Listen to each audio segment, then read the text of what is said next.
우리 함께 하나님의 말씀을 보십시다. 누가복음 12장 1절에서 12절까지의 말씀입니다. 우리에게 주시는 말씀을 우리 한 절씩 교대로 봉독하겠습니다. 그 동안에 무리 수만 명이 모여 서로 밟힐 만큼 되었더니 예수께서 먼저 제자들에게 말씀하여 이르시되 바리새인들의 누룩 곧 외식을 주의하라. 감추인 것이 드러나지 않을 것이 없고 숨긴 것이 알려지지 않을 것이 없나니 이러므로 너희가 어두운 데서 말한 모든 것이 광명한 데서 들리고 너희가 골방에서 귀에 대고 말한 것이 지붕 위에서 전파되리라. 내가 내 친구 너희에게 말하노니 몸을 죽이고 그 후에는 능히 더 못하는 자들을 두려워하지 말라. 마땅히 두려워할 자를 내가 너희에게 보이리니 곧 죽인 후에 또한 지옥에 던져넣는 권세 있는 그를 두려워하라. 내가 참으로 너희에게 이르노니 그를 두려워하라. 참새 5마리가 두 아사리온에 팔리는 것이 아니냐. 그러나 하나님 앞에는 그 하나도 잊어버리시는 바 되지 아니하는도다.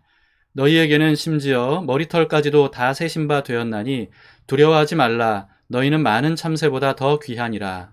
내가 또한 너희에게 말하노니 누구든지 사람 앞에서 나를 시인하면 인자도 하나님의 사자들 앞에서 그를 시인할 것이요. 사람 앞에서 나를 부인하는 자는 하나님의 사자들 앞에서 부인을 당하리라. 누구든지 말로 인자를 거역하면 사하심을 받으려니와 성령을 모독하는 자는 사하심을 받지 못하리라. 사람이 너희를 회당이나 위정자나 권세 있는 자 앞에 끌고 가거든 어떻게 무엇으로 대답하며 무엇으로 말할까 염려하지 말라. 마땅히 할 말을 성령이 곧 그때 너희에게 가르치시리라 하시니라. 아멘. 네, 하나님의 말씀입니다. 오늘 말씀은요, 어제 큐티 본문과 바로 이어지는 내용이죠. 어제 내용 여러분 기억하십니까? 한 바리새인이 예수님을 점심 식사 초대를 했습니다. 그래서 예수님께서 그 집에서 식사를 하시는데 그 자리에는 바리새인들과 그리고 율법 교사들, 서기관들이죠. 굉장히 많이 모였던 것 같아요. 근데 예수님께서 그들에게 화 있을진저라고 여러 번 반복하시면서 그들을 책망하신 내용이 바로 어제 내용입니다. 그래서 바리새인들과 서기관들이요 예수님에게 화가 많이 났어요. 그래서 예수님께서 이제 집에서 나가시려고 할 때 거세게 따졌다 그러죠. 그리고 예수님에게 복수할 기회를 이들이 찾기 시작했다라고 하는 겁니다. 그 다음에 이어지는 말씀이 바로 오늘 말씀인데요. 집 밖에는 정말 수도 없이 많은 사람들이 예수님을 기다리고 있었던 것 같아요. 서로 예수님을 보려고 막 이렇게 밀고 밀리다 보니까 사람들이 서로 짓밟힐 정도로 그렇게 많은 사람들이 모였다고 합니다. 그런데 예수님께서 그들을 보시면서 제자들에게 몇 가지 말씀을 하신 것이 오늘 본문에 기록이 되어 있죠. 먼저 예수님은요 제자들에게 바리새인들의 누룩을 주의하라 이렇게 말씀하셨습니다. 바리새인들의 누룩을 주의하라. 바리새인들의 외식을 누룩이라고 말씀하신 건데요. 외식이라는 말은 밖에서 음식 사 먹는 게 외식이 아니고요. 한자어가 이제 바깥 외자에다가 꾸밀 식자입니다. 그러니까 겉만 번지르르하게 꾸민 위선적인 모습을 의미하는 말이 바로 외식입니다. 이들은요 외식으로는 외적으로는 율법을 철저하게 준수를 했어요. 그러면서 자기를 포장했죠. 그러나 속으로는요 탐심과 교만과 악독이 가득한 사람들이었습니다. 하나님을 경외하는 척 외적으로는 그렇게 보이려고 했지만 그러나 사실은 하나님과 전혀 상관없는 그런 삶을 살아갔던 사람들이죠. 그런데 이와 같은 바리새인들의 외식이 예수님께서는 누룩과 같다 이렇게 말씀하셨습니다. 여러분 누룩 아시나요? 발효제예요. 아주 적은 양으로도 그 밀가루 반죽이라든지 이런 곡물 반죽 또는 술 전체에 영향을 미치는 발효제입니다. 그래서 예수님께서 바리새인들의 누룩을 주의하라라고 말씀하시면서 외식을 누룩으로 비유하신 이유는 뭐냐 하면요. 그만큼 사람들에게 악영향을 끼칠 수 있다는 거예요. 이 바리새인식 외식이요. 그리고 광범위하게 전염시키게 된다는 겁니다. 이런 외식적인 종교 행위, 다시 말해서 쉽게 말하면 율법주의죠. 이 율법주의는요, 사실 오늘날에도 광범위하게 퍼져 있습니다. 교회에 정해진 어떤 규칙과 규정을 잘 준수하고 교회 활동에 적극적으로 참여하고 그리고 또 목사가 하라는 대로 다 하면 그러면 자기는 구원받았고 어떤 이런 외적인 활동들을 통해서 구원받았고 교회에서도 내 목소리 낼 수 있는 자격이 있고 그리고 또 높은 직분, 뭐 교회 높은 직분이라는 것 자체가 없지만 직분을 높은 직분이라고 생각하면서 그것을 나는 받아야 되고 나는 받을 자격이 있고 그리고 또 교인들을 저 사람은 저래, 이 사람은 이래, 기도를 안 해, 말씀을 안 봐, 뭐 이러면서 평가할 자격이 있다고 여긴다면 여러분 이것은 바로 바리새인식 위선의 전염된 모습이라고 볼 수 있습니다. 우리 스스로 한번 점검을 해봐야 되겠죠. 아무리 외적으로는 기독교식의 언어와 그리고 행동에 능숙하다 할지라도요, 마음에는 하나님에 대한 경외심도 없고 하나님에 대한 사랑도 없고 그리고 또 교만과 탐욕 뭐 이런 것들 악한 마음, 독한 마음 이런 것들이 가득하다면 거듭난 그리스도인이라고 보기가 어렵습니다. 그런데 그런 사람들이 사실은 교회에 굉장히 많이 있는 것이 오늘날의 현실이 아닌가 싶습니다. 그래서 이런 사람들이 이제 집사가 되고 권사가 되고 장로가 되고 심지어 목사가 되다 보면 이제 어떻게 되는 겁니까? 그 교회 안에 훨씬 더 많은 사람들을 외식적인 종교인으로 만들게 되겠죠. 그래서 예수님께서 이렇게 이와 같은 바리새인식 외식을 누룩과도 같다. 이렇게 말씀을 하셨던 겁니다. 여러분, 근데 이와 같은 외식적인 종교 행위가 왜 이렇게 교회에서 쉽게 전염이 되냐 하면요. 자신을 믿음 좋은 사람으로 포장하기에 아주 쉽고 간편하기 때문에 그렇습니다. 물론 이렇게 포장하려면 나름대로 노력도 필요하긴 해요. 그런데 노력이 필요하다고 하지만 그러나 굳이 자기 자신의 본심, 마음속의 어떤 삶의 태도, 가치관 이런 것까지 바꿀 필요는 없단 말이죠. 그냥 단지 사람들 눈에 그것도 교회 사람들 눈에만 잘 보이면 되기 때문에 어떤 의미에서는 굉장히 간편합니다. 그러면서도 저 사람 믿음 좋아 라고 하는 이런 평가를 얻을 수 있죠. 그렇기 때문에 누구나 사실은 이런 외식적인 종교인이 되기가 쉽다는 거예요. 이와 같은 외식적인 종교 행위를 하는 사람들은요, 교회에서와 가정에서의 모습이 판이하게 다르겠죠. 그래서 그런 모습을 적나라하게 보는 배우자, 예수 안 믿는 배우자나 또는 자녀들, 교회를 같이 다니더라도 자녀들이 볼 때 이런 위선적인 부모의 모습으로 인해서 기독교의 환멸을 느끼는 그런 자녀들이 많이 있고요. 그러다가 기독교는 다 가짜야, 저런 위선자들만 모여있는 곳이 바로 교회야 라고 판단하면서 교회에 대해, 기독교에 대해 적개심을 갖는 사람들도 적지 않은 것을 볼 수가 있었습니다. 또는 그렇지 않으면 이 자녀들도 부모에게서 어떤 이런 외식적인 종교 행위를 보고 배우는 이런 가짜 종교인을 또 키우게 될 수도 있겠죠. 또 가정에서뿐만 아니고요. 직장에서도 마찬가지입니다. 기독교인이라고 하면서 이기적이고 무례하고 거짓말 잘하고 일 잘 안 하면서 게으르고 이러면서 교회 활동만 열심히 한다면 외식적인 종교 행위를 하는 것이라고 볼 수 있죠. 결코 거듭난 그리스도인이라고 말하기가 어렵습니다.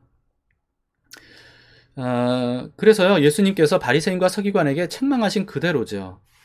마태복음 23장 13절에 예수님께서 이렇게 말씀하셨습니다. 화 있을진저 외식하는 서기관들과 바리새인들이여, 너희는 천국문을 사람들 앞에서 닫고 너희도 들어가지 않고 들어가려 하는 자도 들어가지 못하게 하는도다. 이렇게 말씀하셨죠.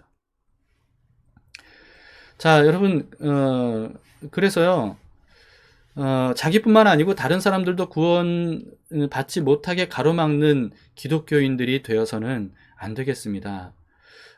본인도 구원을 받아야 되겠죠. 진짜 구원이요. 나는 구원 받았을 거야 라고 생각하는 그런 거 말고요. 진짜 구원, 거듭난 구원, 하나님의 자녀가 된 사람이 돼야 되겠죠.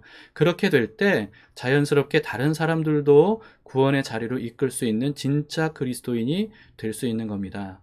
우리도 혹시 외식적인 이와 같은 종교인으로 지금까지 살지는 않았는가 생각해 보시고 반드시 점검해 보시기를 바라고요. 만약에 그렇다고 생각이 된다면 우리가 회개함으로 하나님께 돌아가는 우리들 될 수 있기를 바랍니다.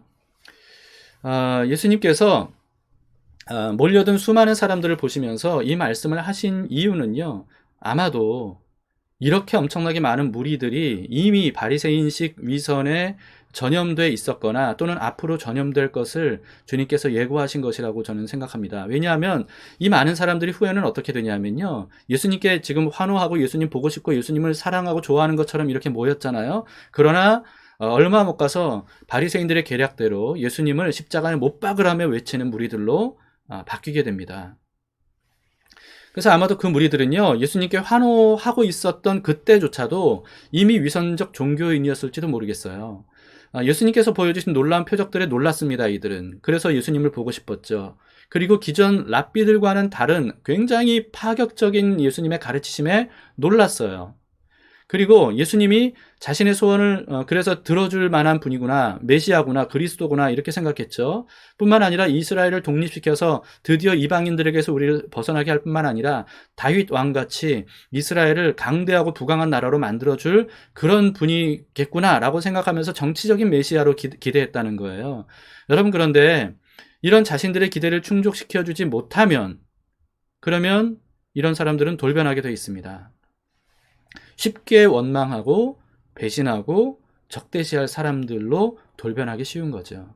그래서 여러분, 카일 아이들먼의 그 팬인가 제자인가라고 하는 책에 보시면요, 제자가 아니라 팬은 어떤 사람들이냐 하면, 내가 좋아하는 스타가 내 마음에 쏙 들면 좋아하지만, 그러나 뭔가 내 마음에 들지 않는 어떤 언행을 하게 되면, 그러면 바로 돌아선다는 거예요. 바로 돌아서서 정죄하고 적대시하고 한다는 거죠. 그러면서 팬은 자기의 스타를 뭐랄까요, 닮으려고 하기보다는 그냥 내가 좋으니까 따라가는 사람들에 불과하다면, 제자는 그렇지 않다는 거죠. 제자는 어떤 일이 있어도 예수님의 뒤를 따라가는 사람들, 내 생각과 내 마음과 다르더라도 예수님께서 하시는 모든 것들을 믿고 지지하며 따라가며 또 그분을 닮아가는 삶, 이것이 바로 제자의 삶이다라고 하는 겁니다. 그래서 예수님은 열광적으로 모여든 무리들이 후에는 예수님을 죽이고 그리고 또 제자들조차도 박해할 것을 아셨기 때문에 오늘 말씀을 통해서 제자들에게 이런 말씀을 하신 것 같아요. 여러분, 사실 제자들에게 가장 위험한 사람들은 이방인들이 아니었습니다. 유대인들이었죠. 같은 동족들, 유대교인들이었습니다. 마찬가지로 오늘날에도요, 교회의 가장 위험한 사람들은 어떤 사람들일까요? 교회 밖에 있는 비기독교인들이 사실은 아닙니다.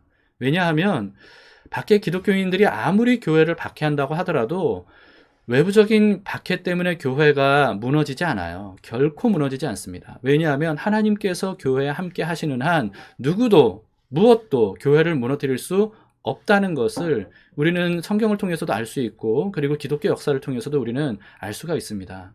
그런데 교회에 정말 그 위험한 사람은 교회 안에 있는 위선적인 종교인들이라는 거예요.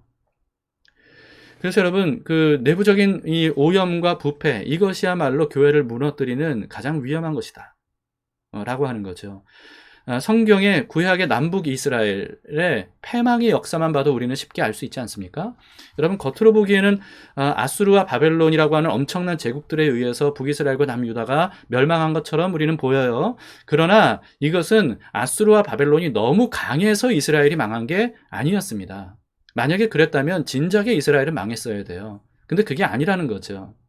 이스라엘의 내부적인 오염과 부패 때문에 하나님께서 이스라엘과 유다를 떠나셨기 때문에, 그렇기 때문에 무방비 상태가 되어버린 이 남북 이스라엘이 결국은 이방인들에 의해 철저하게 망할 수밖에 없었다는 거죠. 우리는 이 사실에 경각심을 가져야 됩니다.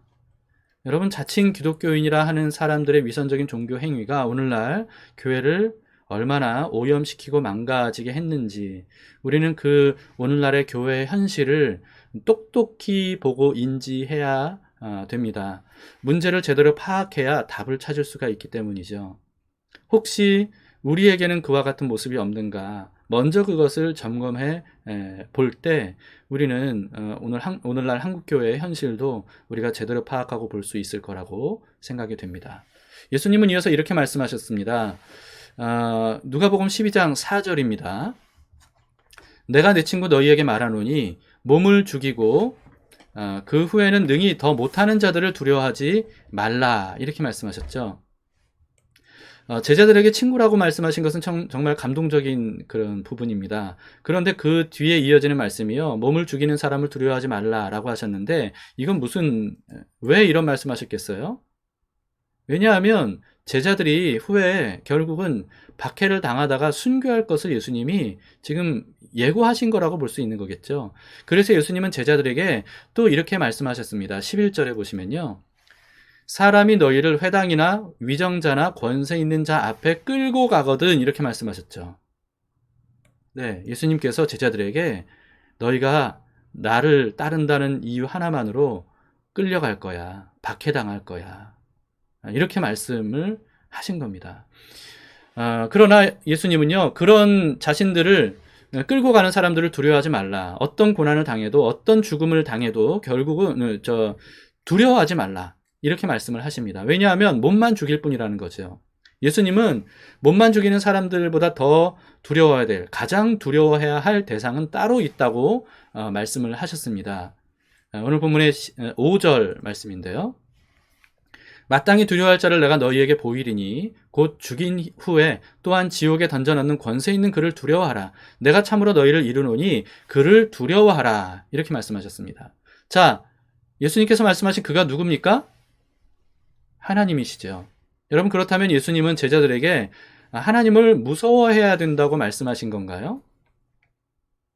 벌벌 떨라고 말씀하신 건가요? 그런 건 아닙니다. 그게 아니라 이 세상에 아무리 권세 있는 사람들이 너희를 박해하고 너희를 죽인다 할지라도 그런 권세를 가진 사람들보다 너희들과 함께 하시는 하나님, 그 하나님이 훨씬 더 강하고 훨씬 더 능하신 분이라는 사실을 기억하라. 모든 사람들과 모든 만물들이 두려워할 수밖에 없는 그 가장 강하고 능하신 하나님을 기억하라. 그분이 너희와 함께 하신다. 이런 말씀을 하시는 거예요. 그래서 예수님은 이어서 값싸게 팔릴 정도로 값어치 없는 참새조차 하나님이 귀하게 여기시는데 잊지 않으시는데 하물며 너희들을 하나님은 머리털까지도 다 세시고 세실 정도로 사랑하시고 귀하게 여기신다. 이렇게 말씀을 하시는 거죠. 여러분 세상의 강한 권세자들보다 훨씬 강하신 하나님께서 우리를 사랑하십니다. 그리고 우리와 함께 하십니다. 그렇기 때문에 사람들에게 박해를 당하고 고난을 당하고 심지어 죽임을 당한다 할지라도 두려워하지 말라라고 말씀하시는 거예요. 하나님께서 악을 행한 사람들을 결국은 심판하실 겁니다. 제자들을 박해하고 죽인 사람들을 결국은 하나님께서 그들의 영혼을 지옥에 던져 넣으실 거라고 말씀하시는 거예요. 그렇기 때문에 예수님으로 인해 박해와 죽임을 당한 사람들은 두려워할 필요가 없다는 거죠. 죽더라도 두려워할 필요가 없는 이유가 예수님께서 결국은 죽은 사람들도 부활하게 하실 것이고 그래서 하나님의 나라에서 영원히 살게 하실 것이다. 모든 고난과 죽음을 상쇄할 뿐만 아니라 그것에 비교할 수 없이 큰 영광과 복을 얻게 될 것이기 때문에 그런 소망을 품고 두려워하지 말고 끝까지 잘 이겨내고 견뎌내라 라고 예수님께서 미리 제자들에게 이렇게 말씀하신 겁니다. 오늘 8절 9절의 말씀해 보시면요. 그렇기 때문에 하나님께서 사람들이 두려워서 예수님을 부인하지 말고 끝까지 예수님을 시인하라고 말씀하시죠. 8절 9절 내가 또한 너에게 말하노니 누구든지 사람 앞에서 나를 시인하면 인자도 하나님의 사자들 앞에서 그를 시인할 것이요 사람들 앞에서 나를 부인하는 자는 하나님의 사자들 앞에서 부인을 당하리라. 이렇게 말씀하셨습니다. 자, 만약에 사람들이 두려운 나머지 예수님을 부인하면 여러분 그때는요 오늘 예수님 말씀처럼 하나님을 가장 무서워해야 될 거예요. 하나님은 가장 무서운 심판자가 되십니다. 죄를 가려주시는 예수 그리스도, 그분을 부인한다는 것은 우리를 가려준 그리스도의 옷을 벗어던지는 것 같기 때문에 하나님의 심판을 더 이상 가려줄 것이 없어서 우리는 하나님 앞에 모든 죄악이 그대로 드러나고 그래서 그대로 심판을 받게 될 겁니다. 여러분, 그렇기 때문에 어떤 경우에도 사람이 무섭다고 또는 고난과 박해 또는 심지어 죽음까지 무섭다고 해서 하나님을 등지는 잘못을 범해서는 안 되고요. 예수님을 부인하는 그런 잘못을 범해서는 안 되겠습니다. 우리는 두려울 때 어떻게 하죠? 우리는 두려울 때 무서워하지 말아야지 막 그러면서 스스로 억제하려고 노력을 해요. 그런데요, 그런 방법으로는 한계가 있죠. 정말 엄습하는 두려움, 엄습하는 불안과 공포, 여러분 이런 것들이 극하게 우리에게 몰려올 때는요, 스스로 컨트롤할 수 있는 사람이 없습니다. 그런데 그 어떤 두려움일지라도, 심지어 죽음 앞에 있을지라도 그 죽음의 공포조차도 극복할 수 있는 방법이 있다는 거예요. 여러분, 그게 뭐죠? 너무 뻔한 질문인가요? 그래도 무시하지 말고요, 여러분 스스로 답해 보시기 바랍니다. 제 귀에는 안 들리지만 여러분 스스로 한번 답을 해보시기 바라요. 정말 극한 공포까지도 극복할 수 있는 단 한 가지 방법. 그게 뭡니까? 우리와 함께 하시는 하나님을 바라보는 거예요. 우리와 함께 하시는 하나님이 얼마나 크고 위대하신 분인지, 얼마나 놀라우신 분인지, 얼마나 강하고 능하신 분인지, 우리가 그것을 알면 세상의 모든 두려움은 그에 비해서 아무것도 아니다 라고 하는 것을 우리가 알게 된다는 거죠. 제 아무리 사람을 죽이는 힘을 가진 권세자라 할지라도요, 하나님 앞에서는 한낱 피조물에 불과합니다. 창조주 앞에서 피조물에 불과해요.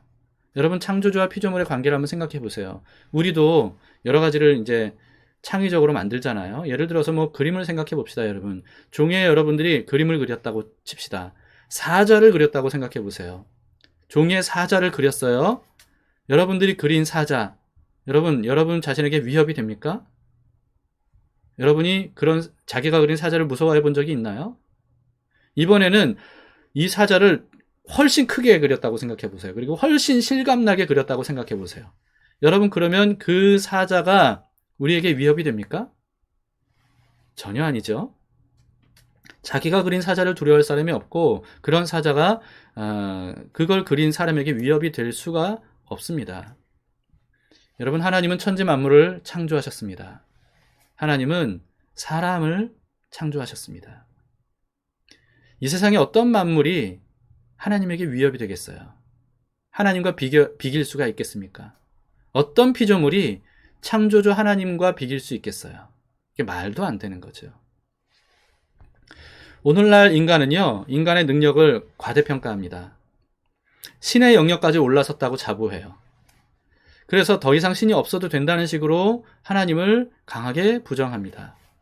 여러분, 그런데 인간이 자랑하는 인간의 능력들을 한번 객관적으로 한번 보시기 바랍니다.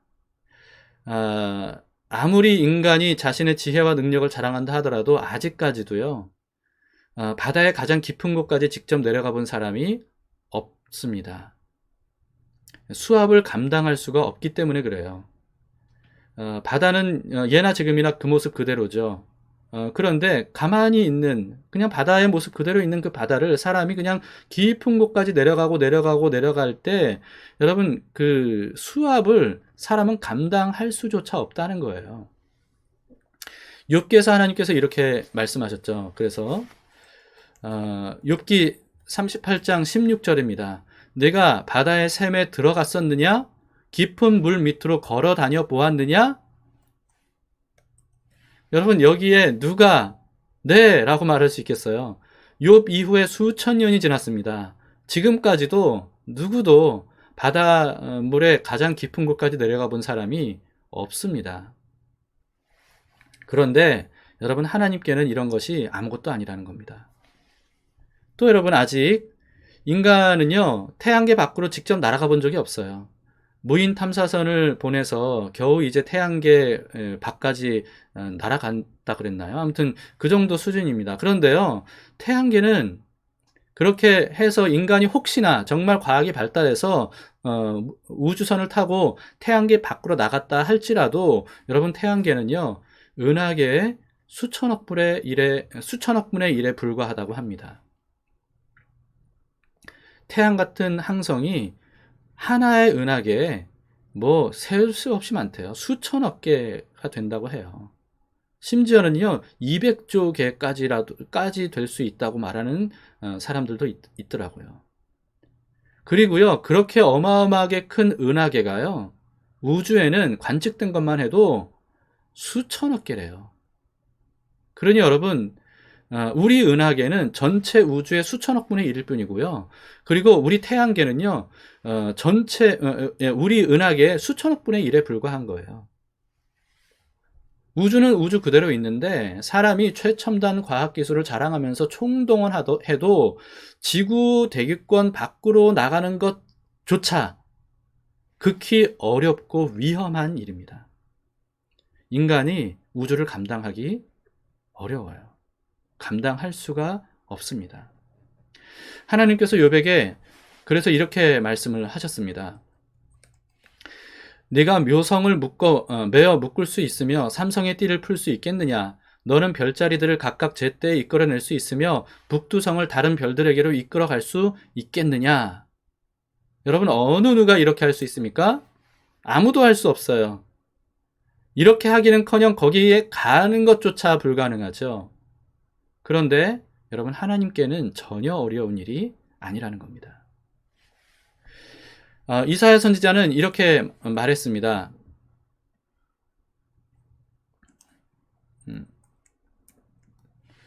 40장 12절에 누가 손바닥으로 바닷물을 헤아렸으며 뺨으로 하늘을 쟀으며 땅에 티끌을 되에 담아 보았으며 접시 저울로 산들을 막대 저울로 언덕들을 달아 보았으랴. 참 말도 안 되는 얘기죠. 바다의 모든 물들이 근데 어떻다는 거예요? 하나님께는 손바닥 안에 다 담긴다는 겁니다. 그리고 광활한 우주 전체가 하나님께는요 한 뼘밖에 안 된다는 거예요. 하물며 이 지구에는 모든 것들이 티끌에 불과하다는 거죠. 여러분 하나님은 그 모든 바다와 우주를 오직 말씀만으로 창조하셨습니다. 그래서 말씀만으로 바다를 잠잠케 하거나 말씀만으로 바다를 가르시고 땅을 마르게 하실 수 있었던 거죠. 여러분 사람이 감당조차 할 수 없는 이런 것들이 하나님께는 그저 하나님의 피조물일 뿐입니다. 하나님이 만드신 것에 불과해요. 지구는 여러분 우주에 비해서 해변의 모래 한 알보다 작습니다. 그런데 그 지구에 살고 있는 인간은 어때요? 아무리 지혜를 자랑하고 능력을 자랑한다 할지라도 올림픽 금메달리스트에다가 최고의 과학 지식을 가진 사람이라 할지라도 또는 엄청난 어떤 자신의 재능과 능력을 자랑하는 사람이라 할지라도 하나님과 비교하면 먼지보다 작은 존재라는 겁니다. 그런데 그처럼 말도 안 되게 크고 위대하신 하나님을 두려워하지 않는 피조물은요 오직 인간뿐인 것 같아요. 만물 중에서 가장 지혜롭다는 인간이지만 하나님이 얼마나 광대하고 위대하신 분인지에 대해서는 감조차 못 잡고 있는 것이 바로 인간인 것 같습니다. 그래서 하나님을 별로 두려워하지도 않고요. 그리고 하나님을 아예 무시하는 사람들도 많고요. 그리고 심지어는 그런 하나님에 대해 욕설을 퍼부으면서 대적하는 사람들도 노골적으로 그렇게 하는 사람들도 있어요. 근데 그런 면으로 보면요. 인간이야말로 피조물들 중에 가장 어리석은 피조물이 아닌가 하는 그런 생각이 듭니다. 그런데 이처럼 상상조차 하기 어려울 정도로 광대하시고 위대하신 하나님께서 우리를 정말 말로 다 표현할 수 없을 정도로 사랑하신다는 거예요. 그렇기 때문에 그런 인간들을 오래 참으시고 용서해 주시는 거죠. 뿐만 아니고 오늘 예수님 말씀처럼 머리털까지 다 세실 정도로 지대한 관심을 그 먼지보다 작은 사람들에게 가지고 계세요. 눈꺼풀이 우리 눈동자를 본능적으로 보호하듯이 하나님께서는 그렇게 눈동자처럼 우리를 보호하신다고 말씀하십니다. 그리고 우리와 영원히 함께 살고 싶으셔서, 우리가 도대체 뭐길래 우리와 영원히 함께 살고 싶으셔서 임마누엘이 되시려고 직접 성육신 하셨고요. 그 먼지마도 못한 인간으로 오셨다는 겁니다. 그리고 그것도 모자라서 십자가에서 그 사람들을 대신해서 죽으실 정도였죠. 여러분, 이와 같은 보잘것없는 미물에 불과한 우리들을 향한 하나님의 사랑을 어느 누구도 막을 수가 없다는 겁니다. 그래서 바울은 이렇게 말했죠. 로마서 8장 38절 39절. 내가 확신하노니 사망이나 생명이나 천사들이나 권세자들이나 현재일이나 장래일이나 능력이나 높음이나 깊음이나 다른 어떤 피조물이라도 우리를 우리 주 그리스도 예수 안에 있는 하나님의 사랑에서 끊을 수 없으리라. 여러분, 그와 같이 엄청난 하나님, 가장 위대하시고 가장 크고 정말 상상조차 할 수 없을 정도로 광대하신 그 하나님께서 우리를 사랑하신다면 여러분, 우리가 두려워할 게 뭐가 있겠습니까? 누가 우리에게 위협이 되겠습니까? 그래서 다윗은 이렇게 노래했습니다. 시편 27편에서 여호와는 나의 빛이요 나의 구원이시니 내가 누구를 두려워하리요. 여호와는 내 생명의 능력이시니 내가 누구를 무서워하리요. 악인들이 내 살을 먹으려고 내게로 왔으나 나의 대적들 나의 원수들인 그들은 실족하여 넘어졌도다. 군대가 나를 대적하여 진칠지라도 내 마음이 두렵지 아니하며 전쟁이 일어나 나를 치려 할지라도 나는 여전히 태연하리로다. 자, 여러분, 이것이 바로 다윗의 담대한 고백이었습니다. 근데 이런 고백만 할 뿐만 아니라 실제로 다윗은 이 믿음으로 살았던 사람입니다. 그래서 다윗이 소년이었을 때, 양치기였을 때요, 오직 하나님 한 분만 믿고 어떻게 했다고 해요? 사자나 곰이 자기 어린 양을 물어가면 쫓아갔다는 거예요. 그리고는 수염을 잡고 싸웠다는 겁니다. 그래서 그 입에서 양을 다시 되찾아왔다 라고 하는 거죠. 여러분, 그 다윗은요, 소년일 때부터 이미 목자였을 때 하나님 한 분만 믿고 양을 구하기 위해 이런 일을 했더니 정말 하나님이 나를 이 사자와 곰에게서 구원해 주셨다라고 하는 것을 직접 경험한 거예요. 여러분, 이런 경험이 있었기 때문에 다윗은요, 골리앗도 무섭지 않았던 겁니다. 그냥 사자나 곰처럼 여겼던 거예요. 하나님이 나와 함께 하시는데 저 골리앗이 도대체 뭐냐? 라고 했던 거죠. 여러분, 그래서 다윗이 골리앗에게 어떤 말을 했는지 한번 보시기 바랍니다. 자, 여러분, 함께 다윗이 한 이 말을 우리 입으로 함께 읽으면서 고백하시겠습니다. 다윗이 블레셋 사람에게 이르되 너는 창과 단창으로 내게 나아오거니와 나는 만군의 여호와의 이름 곧 내가 모욕하는 이스라엘 군대의 하나님의 이름으로 내게 나아가노라. 오늘 여호와께서 너를 내 손에 넘기시리니 내가 너를 쳐서 내 목을 베고 블레셋 군대의 시체를 오늘 공중의 새와 땅의 짐승에게 주어 온 땅으로 이스라엘의 하나님이 계신 줄 알게 하겠으며 또 여호와의 구원하심이 칼과 창에 있지 아니함을 이 무리에게 알게 하리라. 전쟁은 여호와께 속한 것인즉 그가 너희를 우리 손에 넘기시리라. 아멘. 자, 여러분, 이와 같은 고백이 우리들에게 있기를 바랍니다. 왜냐하면 다윗의 하나님이 바로 우리의 하나님이시기 때문에 그렇습니다. 다윗이 믿었던 하나님과 우리의 하나님은 결코 다르지 않아요. 그때보다 하나님이 더 늙으셨거나 약해졌거나 하지 않습니다. 하나님은 동일하신 분이세요. 그 하나님을 믿고 우리도 다윗처럼 이렇게 담대하게 나아갈 수 있기를 바랍니다. 다윗은 훈련받은 군인이 아니었음에도 불구하고 이렇게 두려움 없이 골리앗 앞에 나아가서 결국 하나님의 힘과 능력으로 이 골리앗을 때려눕히고 이스라엘을 구원했습니다.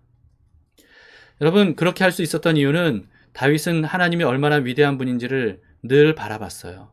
그런데 그런 하나님을 보다가 골리앗을 보니까 아무것도 아닌 거예요. 먼지맛도 못한 존재임을 즉각 알아볼 수 있었습니다. 그런데 이스라엘 군대들은 어땠습니까? 하나님을 바라보지 못하고 골리앗만 바라본 거예요. 그러니까 골리앗이 정말 넘을 수 없는 엄청난 산처럼 보였던 거죠. 깊은 바다처럼 보였고, 그리고 감히 도전할 수 없는 우주처럼 보였던 겁니다. 그러나 여러분, 하나님을 바라보면서 하나님이 어떤 분인지를 알게 되면 아무리 두려운 것처럼 보였던 대상이 결국은 하나님 앞에서 먼지만도 못한 존재이구나 라고 하는 것을 깨닫게 되는 거죠. 그래서 두려워하지 않아도 되었던 것입니다. 말씀을 마치겠습니다. 여러분, 우리가 두려워하는 모든 것들은요, 심지어 죽음조차도 하나님 앞에서는 아무것도 아니라는 것을 우리가 발견할 수 있기를 바랍니다.